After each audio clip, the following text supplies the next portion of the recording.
അസ്സലാമു അലൈക്കും. വിശുദ്ധമായ റജബിലെ രണ്ടാമത്തെ പത്തിലാണ് നമ്മൾ നിലകൊള്ളുന്നത്. റജബിൻ്റെ രണ്ടാമത്തെ പത്തിൽ എല്ലാ ദിവസവും 100 പ്രാവശ്യം ചൊല്ലേണ്ട മഹത്തമേറിയ ഒരു ദിക്ർ. ആ ദിക്റാണ് ഞാൻ ഇന്ന് നിങ്ങൾക്ക് പറഞ്ഞു തരുന്നത്. ഒപ്പം അള്ളാഹുവിൻ്റെ മാസമായ വിശുദ്ധമായ റജബ് മാസം നമുക്ക് അള്ളാഹുവിൻ്റെ പൊരുത്തം കരസ്ഥമാക്കണം. ഇൻഷാ അല്ലാഹ് അള്ളാഹുവിൻ്റെ പൊരുത്തം കരസ്ഥമാക്കാൻ വേണ്ടി നമുക്ക് ജീവിതത്തിൽ ചെയ്യാൻ പറ്റുന്ന വളരെ പ്രധാനപ്പെട്ട 4 കാര്യങ്ങൾ, ആ 4 കാര്യങ്ങൾ കൂടിയാണ് ഞാൻ ഇന്ന് നിങ്ങളുടെ ശ്രദ്ധയിൽ ഉണർത്തുന്നത്. അള്ളാഹു ഒരുപാട് നല്ല കാര്യങ്ങൾ പറയുവാനും കേൾക്കുവാനും ജീവിതത്തിൽ പ്രാവർത്തികമാക്കാനും മറ്റുള്ളവർക്ക് പകർന്നു കൊടുക്കാനും അള്ളാഹു നമുക്ക് തൗഫീക്ക് നൽകി അനുഗ്രഹിക്കട്ടെ. അള്ളാഹു നമ്മുടെ ദോഷങ്ങളൊക്കെ പുറത്തു മാപ്പ് നൽകി അനുഗ്രഹിക്കട്ടെ. അള്ളാഹു ഇഷ്ടപ്പെട്ട യഥാർത്ഥ മുത്തക്കീങ്ങളുടെ കൂട്ടത്തിൽ അള്ളാഹു നമ്മെ ഉൾപ്പെടുത്തി അനുഗ്രഹിക്കട്ടെ. വിശുദ്ധമായ റജബിലും ഷഅബാനിലും ഒക്കെ നല്ലതുപോലെ ഇബാദത്തുകൾ ചെയ്ത് വിശുദ്ധമായ റമദാനിനെ നല്ലതുപോലെ സ്വീകരിച്ച് വിശുദ്ധമായ റമദാൻ മാസവും നല്ലതുപോലെ ഇബാദത്തുകൾ കൊണ്ടാടാൻ അള്ളാഹു നമുക്ക് തൗഫീക്ക് നൽകി അനുഗ്രഹിക്കുമാറാകട്ടെ. ആമീൻ യാ റബ്ബൽ ആലമീൻ. ഞാൻ ഇന്ന് പറയുന്ന വിഷയങ്ങൾ വളരെ പ്രധാനപ്പെട്ടതാണ്. ഈ ഇൽമുകളൊക്കെ മറ്റുള്ളവരിലേക്ക് കൂടി നിങ്ങൾ അറിയിച്ചു കൊടുക്കുക. അള്ളാഹു തൗഫീക്ക് നൽകി അനുഗ്രഹിക്കട്ടെ. ആമീൻ യാ റബ്ബൽ ആലമീൻ. നമ്മൾ വിശുദ്ധമായ റജബ് മാസം കടന്നു വന്നത് മുതൽ നമ്മുടെ എല്ലാ ദുആകളിലുമൊക്കെ നമ്മൾ ഉൾക്കൊള്ളിക്കേണ്ട ഒരു ദുആ ഉണ്ട്. ആ ദുആ ഞാൻ ആദ്യം പറയാണ്.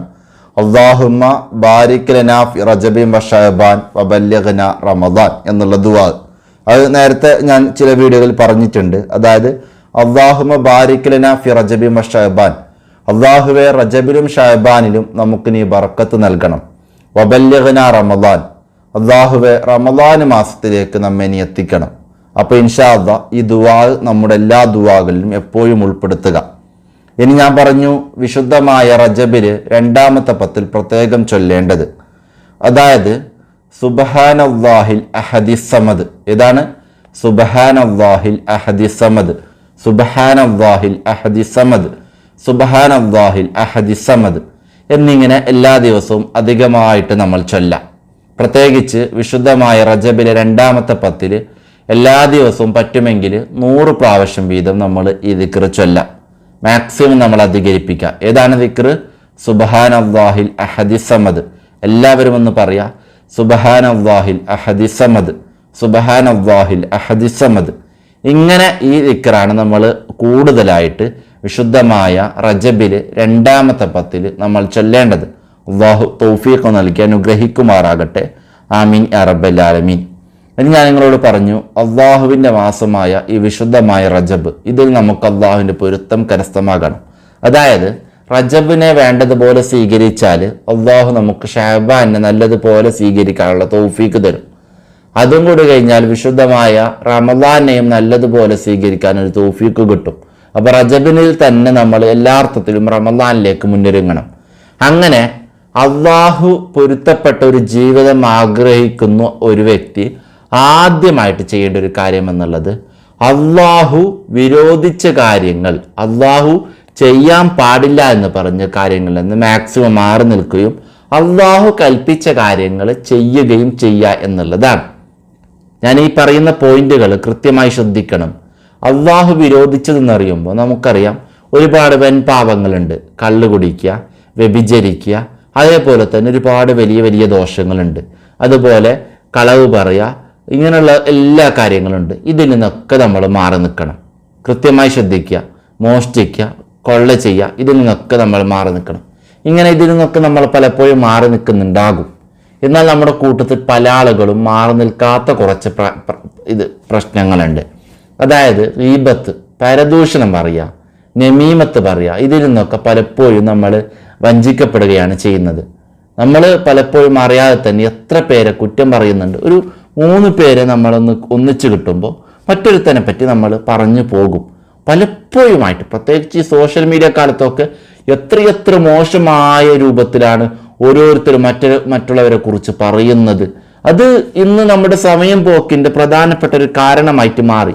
ഒരു ലക്ഷ്യബോധമില്ലാത്ത ഒരു ജീവിതം പോലെയായി നമ്മുടെ ജീവിതം മാറുന്നുണ്ട്. വളരെ സൂക്ഷിക്കേണ്ട ഒരു വിഷയമാണ്. ഞാൻ നിങ്ങളോട് ആവർത്തിച്ച് പറയുന്നുണ്ട്. നമ്മൾ എന്തൊരു കാര്യം ചെയ്യുമ്പോഴും, അതായത് തിങ്ക് ഫസ്റ്റ് ഡു ലേറ്റർ എന്നുള്ളതാണ്. ആദ്യം നമ്മൾ ചിന്തിക്കുക, പിന്നെ ചെയ്യാം. ഒരു കാര്യം പറയുമ്പോൾ ഇതിൻ്റെ ഇതിൻ്റെ ആഫ്റ്റർ എഫക്റ്റ് അല്ലെങ്കിൽ ഇതിൽ ഞാൻ പറയുന്നത് എന്താണ്, ഇതാരെങ്കിലും മോശമായി ബാധിക്കുന്നുണ്ടോ, അല്ലെങ്കിൽ ഈ വിഷയം ഞാൻ ഇവിടെ പറയേണ്ട ആവശ്യമുണ്ടോ എന്നിങ്ങനെ ചിന്തിച്ചുകൊണ്ട് നമ്മൾ പറയാം. നമ്മുടെ നാക്കിൽ നിന്ന് ഒരു തിന്മയും വരാൻ പാടില്ല. ആ രൂപത്തിൽ നമ്മൾ സംസാരിക്കുക. ഒരാളെ പറ്റി മോശമായി വരാൻ പാടില്ല. ആ രൂപത്തിൽ നമ്മൾ സംസാരിക്കുക. അങ്ങനെ സംസാരിക്കാൻ നമ്മൾ ആവർത്തിച്ച് ഇങ്ങനെ പ്രയാസപ്പെട്ടിട്ടാണെങ്കിൽ ശ്രദ്ധിച്ചു വന്നാൽ അൽഹംദുലില്ലാ, പിന്നെ നമ്മൾ മറ്റുള്ളവരെ കുറിച്ച് മോശം പറയുന്നില്ല എന്ന് മാത്രമല്ല, നമുക്ക് തന്നെ വലിയൊരു സന്തോഷം കൂടിയായി അത് മാറും. അല്ലാഹു തൗഫീക്ക് നൽകി അനുഗ്രഹിക്കുമാറാകട്ടെ. അപ്പോൾ നമ്മൾ ചെയ്യേണ്ട വളരെ പ്രധാനപ്പെട്ട ഒരു വിഷയം അതാണ്. അതായത് മറ്റുള്ളവരെ കുറിച്ച് മോശമായതൊന്നും പറയാതിരിക്കുക. ആ മറ്റുള്ളവരെ കുറിച്ച് മോശമായി പറയാതിരിക്കുക എന്നുള്ളത് മനസ്സിലാക്കണം. അതായത് മോശമായി പറയലിനെ അല്ലാഹു വിരോധിച്ചിട്ടുണ്ട്. അപ്പോൾ അത് നമ്മൾ ചെയ്യാൻ പാടില്ല. അപ്പോൾ ആരെക്കുറിച്ച് മോശമായി പറയാൻ പാടില്ല. ഇനി രണ്ടാമത്തെ ഒരു വിഷയം എന്നുള്ളത് സുന്നത്തുകളൊക്കെ അധികരിപ്പിക്കുക എന്നുള്ളതാണ്. അതായത് അല്ലാഹു കൽപ്പിച്ച കാര്യങ്ങൾ എന്തായാലും നമ്മൾ ചെയ്യണം. അതായത് ഇപ്പം നിർബന്ധമുള്ള കാര്യങ്ങൾ 5 വക്ത് ഫർദ് നിസ്കാരങ്ങൾ, അതുപോലെ നിർബന്ധമുള്ള വിഷയങ്ങളൊക്കെ നമ്മൾ ചെയ്യണം. ഇതോടൊപ്പം സുന്നത്തുകൾ മാക്സിമം നമ്മൾ അധികരിപ്പിക്കാം. സുന്നത്ത് നമസ്കാരങ്ങൾ, പ്രത്യേകിച്ച് റവാത്തിബ് സുന്നത്ത് നിസ്കാരങ്ങൾ, അതിനെപ്പറ്റിയൊക്കെ ഞാൻ വീഡിയോ ചെയ്തിട്ടുണ്ട്. വിത്ർ നിസ്കാരങ്ങൾ, ളുഹാ നിസ്കാരങ്ങൾ, അതുപോലെ ഇതുപോലത്തെ സുന്നത്തുകളൊക്കെ നമ്മൾ അധികരിപ്പിക്കാം ഇൻഷാ അല്ലാഹ്. അങ്ങനെ സുന്നത്തുകൾ നമ്മൾ മാക്സിമം അധികരിപ്പിക്കാം. അത് പറ്റുന്ന എല്ലാ അർത്ഥത്തിലുമുള്ള സുന്നത്തുകൾ മാക്സിമം അധികരിപ്പിക്കാം. ബാത്റൂമിൽ പോകുമ്പോൾ ഇടത് കാലം മുന്തിക്കുക, അവിടെ ചൊല്ലേണ്ട തസ്ബീഹ് പറയാം. അതുപോലെ കയറി വരുമ്പോൾ പുറത്തേക്ക് വരുമ്പോൾ ചൊല്ലേണ്ട തസ്ബീഹ് പറയാം. അതേപോലെ തന്നെ നമ്മൾ വാഹനത്തിൽ കയറുമ്പോൾ പറയേണ്ട തസ്ബീഹ്. ഇങ്ങനെ ഓരോ വിഷയങ്ങളും നമ്മൾ പറയേണ്ട തസ്ബീഹുകൾ പറയാം. അങ്ങനെ സുന്നത്തായ കാര്യങ്ങൾ നമ്മൾ അധികരിപ്പിക്കാം. അതാണ് രണ്ടാമത് നമ്മൾ വളരെ പ്രധാനമായി ശ്രദ്ധിക്കേണ്ട ഒരു കാര്യം. ഇനി വളരെ പ്രധാനപ്പെട്ടത് ഈ മൂന്നാമത്തത് ഈ സുന്നത്തായ വിഷയം തന്നെയാണ്, എന്നാലും ഞാൻ ആവർത്തിച്ച് പറയാണ്. വിക്റുകളും സലാത്തുകളും അധികമായിട്ട് ചൊല്ലാം. നമ്മുടെ നാവ് എപ്പോഴും സലാത്ത് ചൊല്ലാം, അതുപോലെ വിക്റും ചൊല്ലാം.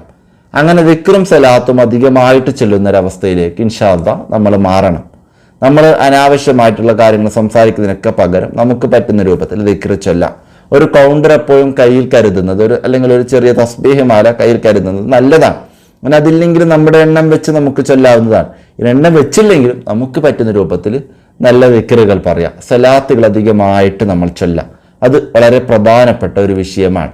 പിന്നെ ഒന്ന് വളരെ പ്രധാനപ്പെട്ടത്, നമുക്ക് പറ്റുന്ന രൂപത്തിൽ സദക്ക നൽകാം.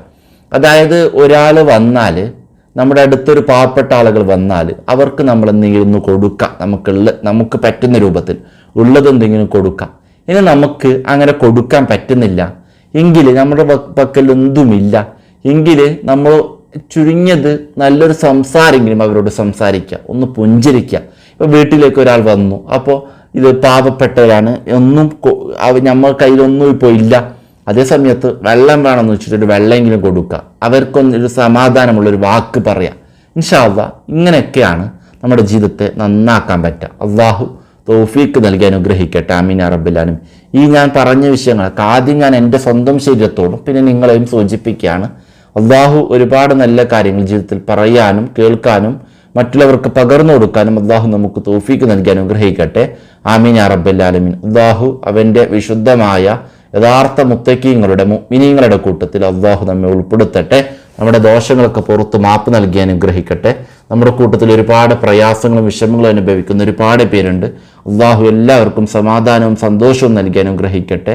ഞാൻ തന്നെ മനസ്സിലാക്കേണ്ടത്, ഞാൻ ഒരുപാട് വിഷയങ്ങൾ പറയുന്നുണ്ട്. ചില നിസ്കാരങ്ങളും മറ്റു മസലകളൊക്കെ പറയുമ്പോൾ ലക്ഷക്കണക്കിന് ആളുകൾ ഇത് കേൾക്കുന്നുണ്ട്. ഇത് ചെയ്തുകൊണ്ട് മാത്രം ഞാൻ രക്ഷപ്പെട്ടു എന്ന് എനിക്ക് പറയാൻ പറ്റില്ല. ഞാൻ രക്ഷപ്പെടണമെങ്കിൽ എൻ്റെ അവസാനം നന്നാകണം. ഞാൻ വലിയ ആളാണെന്ന് നടിച്ചാൽ ഒരു കാര്യവുമില്ല. എനിക്കൊന്ന് രക്ഷപ്പെടണമെങ്കിൽ ഞാൻ വളരെ താഴ്മയോട് ജീവിച്ച് എൻ്റെ അവസാനം നന്നായി മാറണം. അങ്ങനെ ഓരോരുത്തരുടെയും അവസാനം നന്നായാലാണ് അവർക്ക് രക്ഷപ്പെടാൻ പറ്റുക. അപ്പോൾ നമുക്കിവിടെ ആരെ പറിച്ചും കുറ്റം പറയാൻ ഒരു റോളും അല്ലെങ്കിൽ കുറ്റം പറയാൻ ഒരു അവകാശവും നമുക്കിവിടെ ഇല്ല. നമ്മളെക്കുറിച്ച് തന്നെ പേടിക്കുക. അല്ലാഹു ഏതായാലും നമുക്കെല്ലാവർക്കും സമാധാനവും സന്തോഷവും നൽകി അനുഗ്രഹിക്കട്ടെ. ഇരു ലോകത്തും വിജയിച്ചവരുടെ കൂട്ടത്തിൽ ഉൾപ്പെടുത്തി അനുഗ്രഹിക്കട്ടെ. ഇൻഷാ അല്ലാഹ് ദുആ വസിയത്തോടെ ഞാൻ അവസാനിപ്പിക്കുന്നു. പിന്നെ ഞാൻ എപ്പോഴും പറയുന്ന നമ്മുടെ മുഹിമ്മാത്തിൻ്റെ കാര്യം ആരും മറക്കരുത്. ഇൻഷാ അല്ലാഹ് താഴെയുള്ള ഡിസ്ക്രിപ്ഷൻ ബോക്സിൽ കമൻറ്റ് ബോക്സിലൊക്കെ ഞാൻ പറഞ്ഞ കാര്യങ്ങൾ കൂടി ശ്രദ്ധിക്കണമെന്നത് കൂടി ഉണർത്തി ദുആ വസിയത്തോടെ അസ്സലാമു അലൈക്കും.